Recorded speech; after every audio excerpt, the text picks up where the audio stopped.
नमस्कार, आप देख रहे हैं हिंदी खबर। मैं हूं आपके साथ ऋतु भंडारी। उत्तर प्रदेश की राजनीति में चुनावी श्रृंखलात भले ही अभी बहुत दूर हो, लेकिन सियासी बरसात बिजली अभी से शुरू हो चुकी है। दरअसल समाजवादी पार्टी के राष्ट्रीय अध्यक्ष अखिलेश यादव, जिन्होंने 2027 विधानसभा चुनाव को लेकर मिशन नोएडा का ऐलान कर दिया है।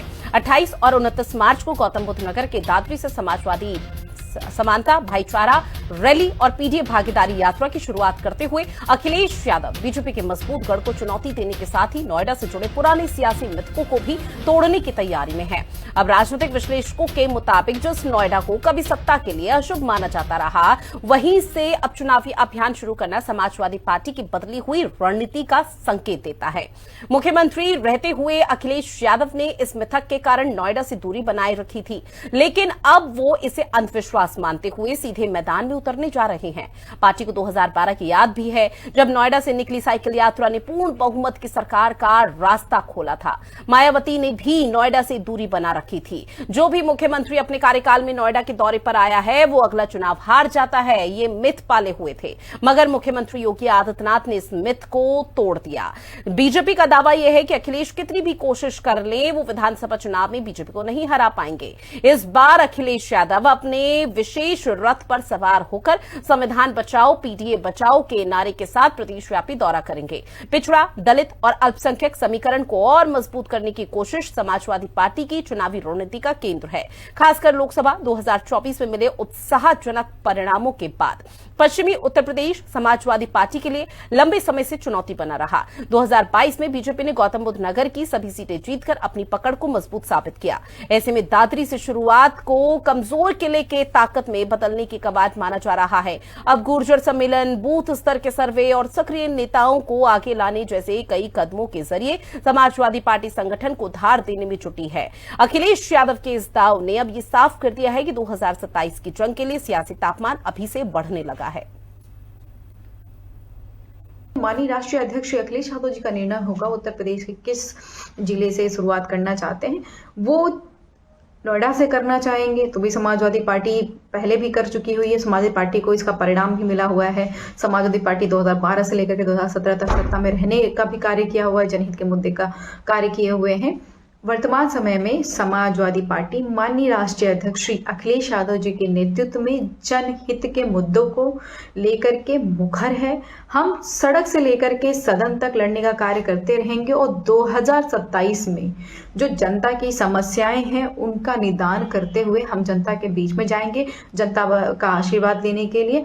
और हमें पूरा भरोसा है उत्तर प्रदेश की जनता जिस तरीके से सिर्फ और सिर्फ उत्तर प्रदेश से, आप कल्पना करिए कि महज उत्तर प्रदेश से उत्तर प्रदेश की जनता ने समाजवादी पार्टी को देश की तीसरी सबसे बड़ी पार्टी बना दी और उत्तर प्रदेश में सबसे बड़ी पार्टी बना करके सदन में भेजने का कार्य किया हुआ है। 2027 में यही जनता माननीय राष्ट्रीय अध्यक्ष श्री अखिलेश यादव जी को मुख्यमंत्री बनाने का कार्य करेगी। अखिलेश यादव जी अपने चुनावी कैंपेन की शुरुआत करने जा रहे हैं और शुरुआत के लिए भी दिन चुना है रामनवमी का। प्रभु राम में उनका विश्वास नहीं है, रामलला का दर्शन करने नहीं गए, लेकिन दिन रामनवमी का चुन करके किसको मूर्ख बनाने का प्रयास कर रहे हैं। और शुरुआत भी नोएडा से कर रहे हैं, उसी नोएडा से जिस नोएडा को लेकर के उनके मन में यह अंधविश्वास था कि अगर नोएडा में रह जाएंगे तो नोएडा में रुकने से सत्ता चली जाती है। तो इस बार सत्ता पाने के लिए यह अंधविश्वास से समझौता कर बैठे हैं, रामलला का टोटका इस्तेमाल कर रहे हैं। आखिरकार ये जाति जाति खेलने वाले ये धर्म पर भी अब नए तरह का तुष्टीकरण करने लगे हैं। अब देखिए, अखिलेश यादव की तरफ से जो प्रचार प्रसार यानी सियासी प्रसार बिछाई जा रही है, उसके बाद कुछ सवाल हैं जो लगातार उठ रहे हैं। और सवाल ये उठ जाता है कि नोएडा से ही चुनाव प्रचार की शुरुआत आखिर क्यों कर रहे हैं अखिलेश यादव। सवाल ये भी, क्या नोएडा और हार वाले मिथक को तोड़ने की कोशिश है अखिलेश यादव समाजवादी पार्टी की? क्या 2024 की जीत से उत्साहित है अखिलेश यादव? क्या पहले कमजोर सीट को करना चाहते हैं मजबूत? क्या दलितों का अखिलेश यादव का साथ मिल रहा है? सवाल अब ये भी उठ जाता है कि रामनवमी वाले दिन से चुनाव प्रचार की आखिर शुरुआत क्यों कर रहे हैं? मुद्दा क्या है, अब उसको भी आप समझिए। अखिलेश यादव का 2027 विधानसभा चुनाव को लेकर मिशन मोड का ऐलान कर दिया गया है। 28 और 29 मार्च की वो तारीख होगी जब गौतम बुद्ध नगर के दादरी से रैली समाजवादी समानता भाईचारा रैली होगी और पीडीए भागीदारी यात्रा की शुरुआत भी करेंगे। बीजेपी के मजबूत गढ़ माना जाता है, जिसको चुनौती देने की कोशिश अखिलेश यादव की है। नोएडा से जुड़े पुराने सियासी मिथकों को भी तोड़ने की तैयारी में अखिलेश है। नोएडा को सत्ता के लिए माना जाता था अशुभ। जो भी मुख्यमंत्री नोएडा आया है वो अगला बाफला चुनाव जरूर हारता था, इस तरह का मिथक फैला हुआ था। लेकिन मुख्यमंत्री योगी आदित्यनाथ ने इस मिथक को पहली बार तोड़ दिया। 2024 में अखिलेश यादव की समाजवादी पार्टी को मिली बढ़त। काठ की हांडी बार बार नहीं चढ़ती, बीजेपी अब ये कह रही है। अब इसी पर दो खास मेहमान हमारे साथ जुड़े हुए हैं। आलोक वत्स जी, बीजेपी के नेता, और मेजर आशीष चतुर्वेदी जी हमारे साथ जुड़े हुए हैं, समाजवादी पार्टी के प्रवक्ता। आप दोनों का बहुत स्वागत करती हूं हिंदी खबर में। शुरुआत आशीष जी मैं आप ही के साथ करूंगी। मिशन नोएडा क्या सिर्फ मिथक तोड़ने की कोशिश है या जमीनी स्तर पर कोई मजबूरी है समाजवादी पार्टी की? देखिए, अखिलेश जी जनता के नेता है, वो किसी मीडिया या सोशल मीडिया के बनाए हुए नेता नहीं है, जमीनी नेता है। लोगों की समस्याओं को सुनते हैं, समझते हैं और उनके लिए लड़ना चाहते हैं। और जब जिन स्थितियों पे, जिन परिस्थितियों पे जहां पे हमें सफलता उतनी मिलनी चाहिए थी उतनी नहीं मिली है, अब वहां से हम शुरुआत करने जा रहे हैं। और हमने दिन भी रामनवमी का चुना है कि अब जो समाजवादी ये अश्वमेध यात्रा है 2027 को लेकर के, वो हम रामनवमी के दिन शुरू करने जा रहे हैं। जाहिर सी बात है, इससे भारतीय जनता पार्टी में बहुत ज्यादा खलबली है, क्योंकि कहीं ना कहीं अमित शाह कहा करते थे कि भगवान राम पे हमारा कॉपीराइट है। तो जनता अब देख रही है कि राम को मानने वाले में और राम के नाम पर मांगने वालों में अब जनता को चुनना है। और जनता किसको चुनेगी, उसने 2024 में ही वो संकेत दे दिए हैं कि वो 2027 में किसको चुनेगी। ठीक, लेकिन एक छोटा सा रिएक्शन मैं और लूंगी, उसके बाद आलोक जी के पास जाऊंगी, क्योंकि बीजेपी अब ये कह रही है कि अयोध्या के राम मंदिर तो समाजवादी पार्टी जा नहीं पा रही है, लेकिन रामनवमी से ही इसकी शुरुआत क्यों कर रही है?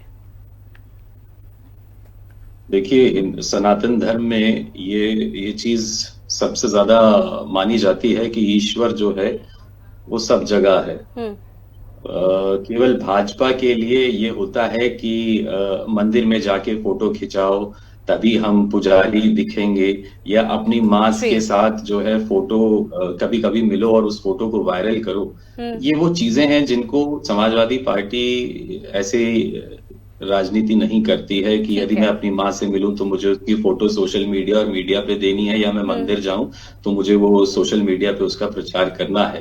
क्योंकि धर्म और आपके पारिवारिक चीजें जो होती हैं वो पारिवारिक होती हैं, वो चुनाव जीतने का माध्यम नहीं होती हैं। हाँ, उन लोगों के लिए हो सकती हैं जिनके पास बताने के लिए और कुछ नहीं है। और जहां तक रहा सवाल, आप देख लीजिए, पूरी भारतीय जनता पार्टी में कोई एक नेता नहीं है जो अपने पैसों से कोई एक मंदिर बनवा रहा हो। अखिलेश जी अपने निजी उससे एक मंदिर बनवा रहे हैं, वो इकलौते नेता हैं। और इसी से आप समझ लीजिए कि उनकी आस्था जो है वो कैसी है और बाकी लोगों की आस्था में फर्क है। ठीक है, आलोक जी जवाब दीजिए, क्योंकि बीजेपी का मजबूत गढ़ माना जाता है नोएडा, और मिशन नोएडा के तहत अब समाजवादी पार्टी उस किले को मजबूत करने की कोशिश कर रही है जो पिछले चुनाव में नोएडा की सभी सीटों को हार चुकी थी। क्या ये सियासी चुनौती बीजेपी के सामने होगी? देखिए रितु जी, नोएडा तो इनके लिए दिवा स्वप्न था, दिवा स्वप्न है और दिवा स्वप्न रहेगा जी। रही बात गौतम बुद्ध नगर की, 22 में सारी सीटें भारतीय जनता पार्टी ने जीती थी और हमारा ये एक मजबूत गढ़ रहा है जी। और जिस तरीके से आदित्य योगीनाथ जी के अंदर के लीडरशिप में हमने उत्तर प्रदेश में प्रगति किया है, वो अपने आप में इस बात का संकेत दे रहा है कि आने वाले चुनाव में हमें प्रचंड बहुमत मिलेगा। पीडीए बनाकर इन्होंने फिर से एक जातिवादी समीकरण की अवधारणा से ये चुनाव जीतने की तैयारी में है, लेकिन ये पीडीए रह नहीं गया है। ठीक है, आपने मायावती जी का जो रैली था वो देखा, किस तरीके से वहां पर दलित बहुत बड़ी संख्या में उमड़े थे। तो पीडीए से जी तो गायब हो गया है, अब ये पीए पर बच के रह गए। और जिस तरीके से ये फिर से कवायद कर रहे हैं कि ब्राह्मणों को इनको साथ ले ले, लेकिन मुझे नहीं लगता है 2024 में जिन बातों से इन्होंने जनता को गुमराह किया वो अब उनकी समझ में पूरी तरीके से आ चुका है।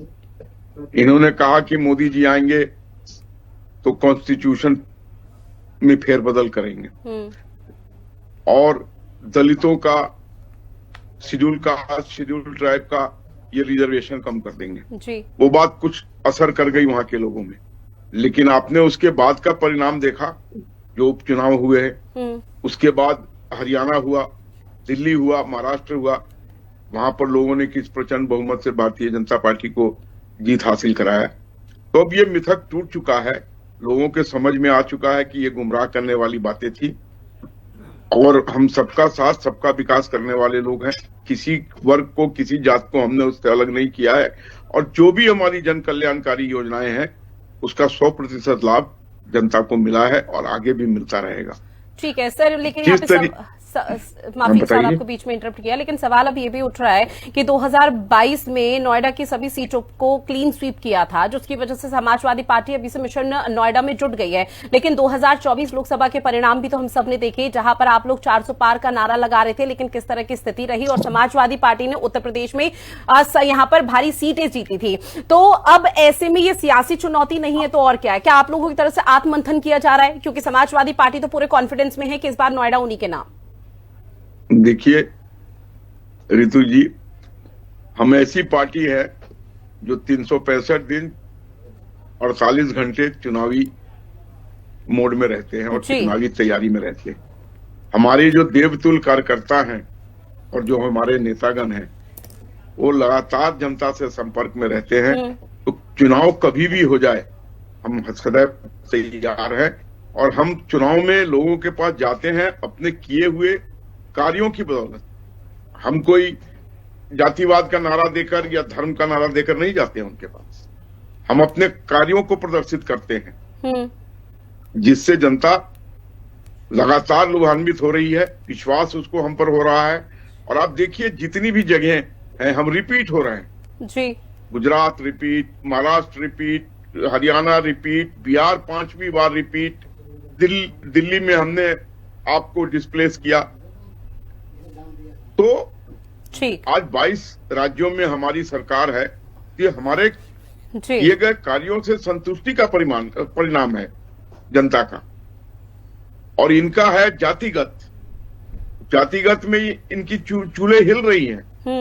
अब बिहार ने इसकी पहल की है, वहां पर जातिगत ही मामला था जिस तरीके से यूपी में था, लेकिन वहां की महिलाओं ने खासकर जिस तरीके से प्रचंड बहुमत नीतीश कुमार को देने में जाति और धर्म से ऊपर उठकर वोट किया विकास के नाम पर, वही यूपी में भी होने जा रहा है। ठीक है, 2027 विधानसभा चुनाव के लिए सियासी बसात हर पार्टी की तरफ से बिछाई जा रही है।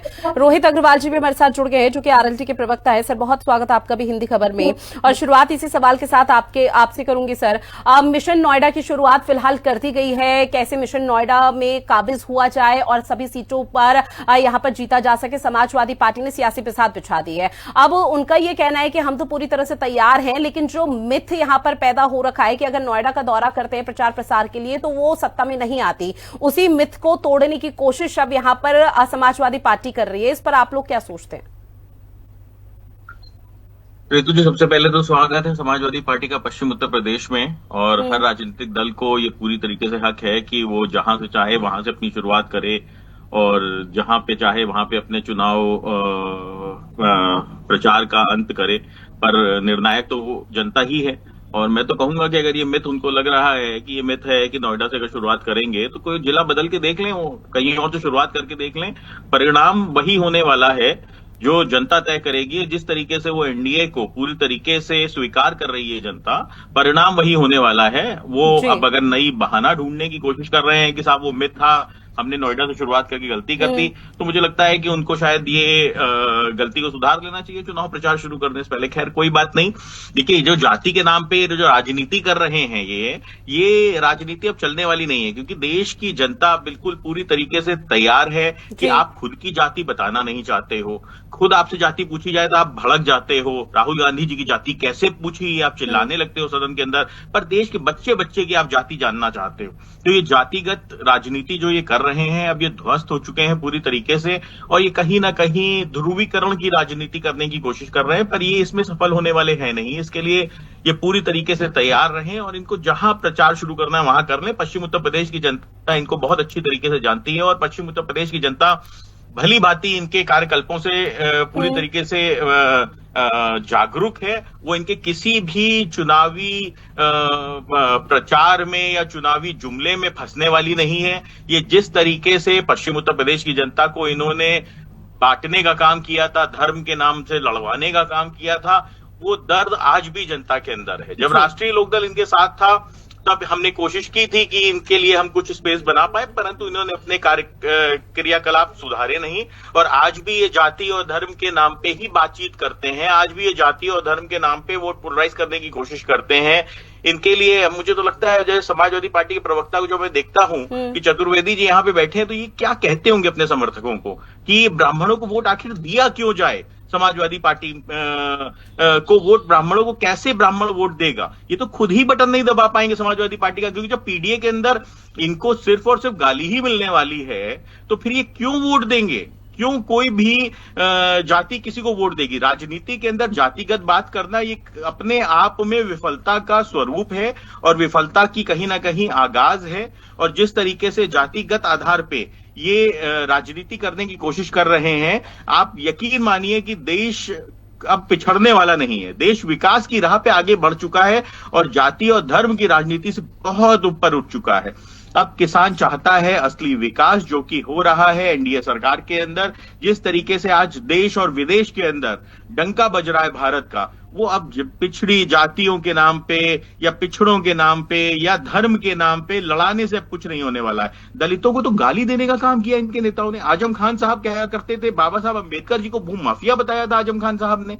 तो ये तो वो लोग हैं जो अपने स्वार्थ के लिए किसी भी हद तक गिर सकते हैं। जब इन्होंने बाबा साहब अंबेडकर को नहीं छोड़ा, उन तक का अपमान कर दिया। आप ये बताइए ना, दलित महापुरुषों के नाम पे जिले थे, तो जब इनकी सरकार थी तो उन जिलों के नाम क्यों बदले इन्होंने, क्यों नहीं इनसे बर्दाश्त हुआ उन जिलों के नाम को।